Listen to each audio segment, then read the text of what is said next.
ನಮಸ್ಕಾರ, ನೀವು ನೋಡ್ತಾ ಇದ್ದೀರಾ ಶ್ರೀ ಮಾರಿಕಾಂಬಾ ಡಿಜಿಟಲ್ ಟಿವಿ. ನಾನು ಶ್ವೇತಾ ಶೇಟ್. ಲಕ್ಷಾಂತರ ರೂಪಾಯಿಗಳನ್ನ ವ್ಯಯಿಸಿ ಸಿರ್ಸಿ ನಗರಸಭೆ ವ್ಯಾಪ್ತಿಯಲ್ಲಿ ನಿರ್ಮಿಸಿದ ಕೊಂಡವಾಡಿ ಇದೀಗ ನಿರ್ವಹಣೆ ಇಲ್ಲದೆ ಹಾಳು ಬಿದ್ದಿದೆ. ಕೊಂಡವಾಡಿಯನ್ನ ಪುನರಾರಂಭಿಸಿ ನಗರದಲ್ಲಿರುವ ಬಿಡಾಡಿ ದನಗಳಿಗೆ ಅಲ್ಲಿ ಆಶ್ರಯ ನೀಡಲು ಕ್ರಮ ವಹಿಸಬೇಕು ಎಂದು ಹಿಂದೂಪರ ಸಂಘಟನೆಗಳು ನಗರಸಭೆ ಸದಸ್ಯರು ಹಾಗೂ ಪೌರಾಯುಕ್ತರನ್ನು ಗುರುವಾರ ಭೇಟಿಯಾಗಿ ಆಗ್ರಹಿಸಿದರು. ಶಿರಸಿ ನಗರ ವ್ಯಾಪ್ತಿಯಲ್ಲಿರುವ ಬೀದಿ ನಾಯಿಗಳ ನಿಯಂತ್ರಣಕ್ಕೆ ಲಕ್ಷಾಂತರ ರೂಪಾಯಿ ಖರ್ಚು ಮಾಡುತ್ತಿರುವ ನಗರಸಭೆ ಹಿಂದೂಗಳ ಪವಿತ್ರ ಗೋಮಾತೆಯನ್ನ ಸಾಕಲು ಗಮನ ಹರಿಸ್ತಾ ಇಲ್ಲ ಎಂದು ಹಿಂದೂಪರ ಸಂಘಟನೆಗಳು ತೀವ್ರ ಆಕ್ರೋಶ ವ್ಯಕ್ತಪಡಿಸಿವೆ. ಬೀಡಾಡಿ ದನಗಳನ್ನು ಸಾಕಲು ಲಕ್ಷಾಂತರ ರೂಪಾಯಿ ವೆಚ್ಚದಲ್ಲಿ ಕೊಂಡವಾಡೆ ಮಾಡಲಾಗಿದೆ. ಆದರೆ ಅಲ್ಲಿ ದನಗಳಿಲ್ಲ. ಎಲ್ಲ ಜಾನುವಾರುಗಳು ರಸ್ತೆಯ ಮೇಲೆ ಇರುತ್ತವೆ. ವಾಹನ ಅಪಘಾತದಲ್ಲಿ ಗಾಯಗೊಂಡ ಜಾನುವಾರುಗಳಿಗೆ ಕೊಂಡವಾಡೆಯಲ್ಲಿ ಆಶ್ರಯ ಸಿಗ್ತಾ ಇಲ್ಲ. ಜಾನುವಾರುಗಳಿಗೆ ಅಗತ್ಯವಿರುವ ಮೇವು ಕೂಡ ಅಲ್ಲಿ ದಾಸ್ತಾನಿಲ್ಲ. ನಗರಸಭೆ ಈ ವಿಷಯವನ್ನ ಗಂಭೀರವಾಗಿ ಪರಿಗಣಿಸಿ ಆದಷ್ಟು ಶೀಘ್ರವಾಗಿ ಕೊಂಡವಾಡೆ ಆರಂಭಕ್ಕೆ ಕ್ರಮ ಕೈಗೊಂಡು ಬೀಡಾಡಿ ದನಗಳಿಗೆ ಅಲ್ಲಿ ಆಶ್ರಯ ನೀಡಲು ಕ್ರಮ ವಹಿಸಬೇಕು ಎಂದು ಆಗ್ರಹಿಸಿದರು. ಮುನ್ಸಿಪಾಲಿಟಿ ಮೇಂಟೈನ್ ಮಾಡಿದ್ದು ಭಾಳ ಕಷ್ಟ. ಈಗ ಲೇಬರ್ಸು ನಮ್ಮದು ಸ್ಯಾಲ್ರಿ ಬೇಕು, ಅವ್ರು ಹೊರಗಡೆ ನೋಡ್ಕೊಳ್ಳೋದು ಇಲ್ಲಿ ನೋಡ್ಕೊಳ್ಳೋಕೆ ಆಗಲ್ಲ. ಆಮೇಲೆ ಇನ್ನೊಂದೇನು ಆಲ್ ಟೈಮ್ ಒಳಗೆ ಅದಕ್ಕೆ ಏನಾದರೂ ಮೆಡಿಸಿನ್ ಬೇಕಾಯಿತು ಅಥವಾ ಡಾಕ್ಟ್ರ್ ಇದು ಬೇಕಾಯಿತು ಅಂದ್ರೆ ನಾವು ನೋಡ್ಕೊಳ್ಳೋದು ಭಾಳ ಕಷ್ಟ ಆಗುತ್ತೆ. ಅದಕ್ಕೆ ಅದು ಬಂದು ನಾವು ಔಟ್ಸೋರ್ಸ್ ಟೈಪ್ ಈಗ ಯಾವ್ದಾದ್ರು NGO ಕೊಟ್ಟೆ ಅಂದ್ರೆ ಅವ್ರು ಹಿಡ್ಕೊಂಬಂದು ಇಷ್ಟು ದನ, ಎಕ್ಸಾಂಪಲ್ ಒಂದು ದನ ತಂದು ಹಾಕಿದ್ರು ಅಂತ ತಿಳ್ಕೊಳ್ಳಿ, ಒಂದು ದನಕ್ಕೆ ನಾವು ಇಷ್ಟು ಪೇಮೆಂಟ್ ಅಂತ ಕೊಡೋದು ಯಾರಿಗೆ NGO ನೋಡ್ಕೊಳ್ಳಿಕ್ಕೆ.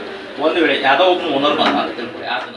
ಈ ಹಿನ್ನೆಲೆಯಲ್ಲಿ ಇವತ್ತು ಹಿಂದೂಪರ ಸಂಘಟನೆಗಳ ಮುಖಂಡರು ನಗರಸಭೆ ಅಧ್ಯಕ್ಷರು ಹಾಗೂ ಪೌರಾಯುಕ್ತರನ್ನ ಗುರುವಾರ ಭೇಟಿಯಾಗಿ ಕೊಂಡವಾಡೆ ಆರಂಭಕ್ಕೆ ಕ್ರಮ ಕೈಗೊಳ್ಳುವಂತೆ ಒತ್ತಾಯಿಸಿದರು. ಈ ವೇಳೆ ಹಿಂದೂ ಜಾಗರಣಾ ವೇದಿಕೆಯ ಹರೀಶ್ ಕರ್ಕಿ ಮಾತನಾಡಿ, ಹಿಂದೂಗಳ ಪವಿತ್ರ ಗೋಮಾತೆಯ ಕಳ್ಳತನ ನಡೀತಾ ಇದೆ. ಅದನ್ನ ತಡೆಯಲು ಪೊಲೀಸ್ ಇಲಾಖೆ ವಿಫಲವಾಗಿದೆ. ಬಿಡಾಡಿ ದನಗಳಿಗೆ ಕೊಂಡವಾಡೆಯಲ್ಲಿ ಆಶ್ರಯ ನೀಡಲು ನಗರಸಭೆಯು ಶೀಘ್ರ ಕ್ರಮ ಕೈಗೊಳ್ಳಬೇಕು. ಮಂಗಳವಾರದ ಒಳಗಡೆ ಶಿರಸಿ ನಗರ ವ್ಯಾಪ್ತಿಯಲ್ಲಿರುವ ಬೀಡಾಡಿ ದನಗಳನ್ನು ಹಿಡಿದು ಕೊಂಡವಾಡೆಯಲ್ಲಿ ಆಶ್ರಯ ನೀಡಬೇಕು. ಇಲ್ಲವಾದರೆ ಬುಧವಾರ ಎಲ್ಲ ಜಾನುವಾರುಗಳನ್ನು ನಗರಸಭೆಯ ಆವರಣಕ್ಕೆ ತಂದು ಕಟ್ಟಿಹಾಕಿ ಪ್ರತಿಭಟನೆ ನಡೆಸುತ್ತೇವೆ ಎಂದು ಎಚ್ಚರಿಕೆ ನೀಡಿದರು. ಕಡೆಗೆ ಆಕ್ಸಿಡೆಂಟ್ ಆಗಿದ್ದಂಥ ದನಗಳು ಬೇಕಾದಷ್ಟು ಆಗ್ತವೆ. ಈಗ ಮೊನ್ನೆ ಸಮೇತ ಗೋ ಕಳ್ಳತನ ನಡೀತಾನೆ ಇದೆ. ಈ ಬಕ್ರೀದ್ ಹಿನ್ನೆಲೆಯಲ್ಲಿ ಎಲ್ಲ ಕಡೆಯಲ್ಲೂ ಆಗ್ತದೆ. ಆ ನಗರಸಭೆಯಿಂದ ಏನಾಗ್ತದೆ ಕೇಳಿದ್ರೆ, ಒಂದು ಕೊಂಡವಾಡೆ ಮಾಡಬೇಕಂತ ಅದಕ್ಕೆ ಎಷ್ಟು ಲಕ್ಷಗಟ್ಟಲೆ ಸ್ಯಾಂಕ್ಷನ್ ಮಾಡ್ಕೋತಾರೆ. ಆದರೆ ಅದರಿಂದ ಏನು ಪ್ರಯೋಜನ ಆಗ್ತದೆ ಅಂತ ಕೇಳೋ ಸಲ ನಾವು ಈ ನಗರಸಭೆ ಬಂದಿದ್ದೀವಿ. ಇವರು ಕೇಳಿದ್ರೆ ಹೇಳ್ತಾರೆ, ನಾವು ನೋಟಿಫಿಕೇಶನ್ ಮಾಡಿದ್ದೀವಿ ಅವರಿಗೆ, ಯಾರು ಓನರ್ ಇದ್ದಾರೆ ಅವ್ರು ತೊಗೊಂಡು ಹೋಗ್ಬೇಕು ಅಂತ ಹೇಳಿ ಅಂತ. ಇನ್ನೂವರೆಗೂ ಅದು ಒಯ್ದಿಲ್ಲ. 3 ವರ್ಷದಿಂದ ಇವರು ಅದೇ ಮಾಡಿ ನೋಟಿಫಿಕೇಶನ್ ಕೊಡ್ತಿದ್ದಾರೆ ಬಿಟ್ಟರೆ ಅದ್ರ ಮುಂದಿನ ಕ್ರಮ ಏನು ಅವ್ರಿಗೆ ಒಯ್ದಿಲ್ಲ. ಇವರು ತಗೊಂಡು ಹಾಕಬೇಕಲ್ಲ ಇದು ಇಲ್ಲಿ ನಗರಸಭೆಯಲ್ಲಿ. ಈಗ ಎಲ್ಲದಕ್ಕೂ ಟ್ಯಾಕ್ಸ್ ಎಲ್ಲ ಬರ್ತದೆ, ಕೊಂಡವಾಡೆಗೆ ಇದು ಹಾಕ್ತಾರೆ, ಎಲ್ಲದಕ್ಕೂ ಹಾಕ್ತಾರೆ.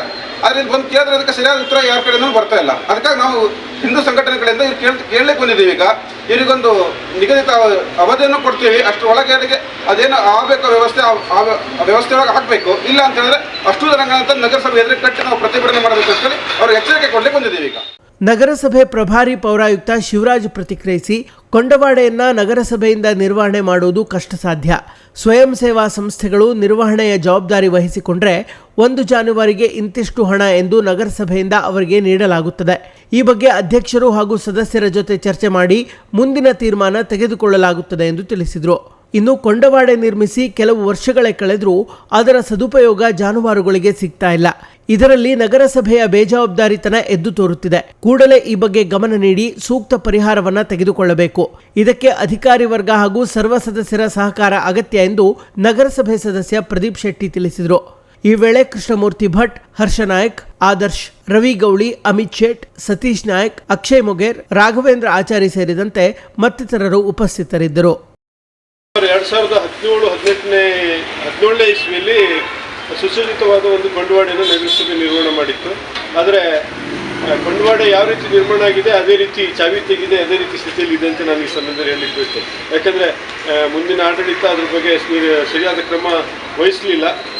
ಆದರೆ ಅದು ಏನೇ ಆಡಳಿತ ವ್ಯವಸ್ಥೆ ಏನೇ ಇರ್ಬೋದು, ಆದರೆ ಈ ಮೊನ್ನೆ ನಡೆದಂಥ ಕಳ್ಳತನ ಪ್ರಕರಣ ಖಂಡನೀಯ.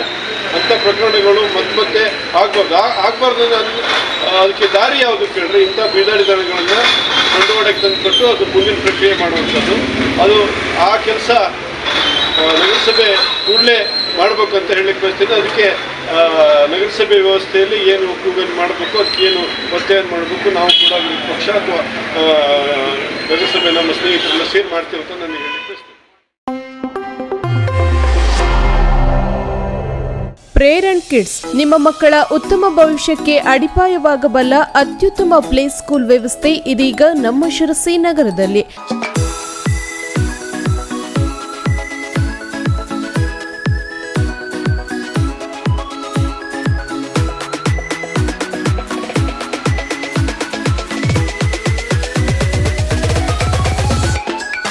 ಎರಡು ವರ್ಷದಿಂದ 6 ವರ್ಷದವರೆಗಿನ day care, play home, nursery, LKG, UKG ತರಗತಿಗಳಿಗೆ ಅಡ್ಮಿಷನ್ ಆರಂಭವಾಗಿದೆ. ಆಟ, ಮನರಂಜನೆಯ ಮೂಲಕ ಪಠ್ಯವನ್ನು ಕಲಿಸುವ ನುರಿತ ಅನುಭವಿ ಶಿಕ್ಷಕರ ತಂಡ ನಮ್ಮ ಪ್ರೇರಣ್ ಕಿಡ್ಸ್ನಲ್ಲಿ ಲಭ್ಯವಿದೆ. ಮಗುವಿನ ಸರ್ವತೋಮುಖ ಬೆಳವಣಿಗೆಗೆ ಅಗತ್ಯವಿರುವ ಉತ್ತಮ ಸಂಸ್ಕಾರ ಹಾಗೂ ವ್ಯಕ್ತಿತ್ವ ರೂಪಿಸುವ ವಿವಿಧ ಚಟುವಟಿಕೆಗಳು, ಕಲೆ, ಸಂಗೀತ, ನೃತ್ಯದಂತಹ ಭಾರತೀಯ ಸಂಸ್ಕೃತಿಯನ್ನು ನಿಮ್ಮ ಮಕ್ಕಳಲ್ಲಿ ಮೂಡಿಸುವ ವಿಶೇಷ ಪ್ರಯತ್ನ ನಮ್ಮದು. ನಮ್ಮ ವಿಶೇಷತೆ: ಸಿಸಿ ಕ್ಯಾಮೆರಾ ವ್ಯವಸ್ಥೆ, ಫ್ರೀ ಹೆಲ್ತ್ ಕ್ಯಾಂಪ್, ಕ್ರೀಡಾ ಉಪಕರಣಗಳು, ಸ್ವಚ್ಛ ಸುಂದರ ಕ್ಯಾಂಪಸ್, ನುರಿತ ಅನುಭವಿ ತಂಡ. ಇಷ್ಟೆಲ್ಲ ವಿಶೇಷತೆಗಳನ್ನು ಹೊಂದಿದ ನಮ್ಮ ಪ್ರೇರಣ್ ಕಿಡ್ಸ್ನಲ್ಲಿ ಇದೀಗ ಪ್ರವೇಶಾತಿ ಅಂತಿಮ ಹಂತದಲ್ಲಿದ್ದು ಇನ್ನು ಕೆಲವೇ ಸೀಟ್ಗಳು ಲಭ್ಯವಿದೆ. ಇನ್ಯಾಕೆ ತಡ, ಎಂದೇ ವಿಸಿಟ್ ಮಾಡಿ ಪ್ರೇರಣ್ ಕಿಡ್ಸ್, ಸುಪ್ರಸನ್ನ ನಗರ, ಹೊಸ ಬಸ್ ಸ್ಟ್ಯಾಂಡ್ ಹತ್ತಿರ, ಶಿರಸಿ. ಸಂಪರ್ಕಿಸಿ 9606960014, 9606960020.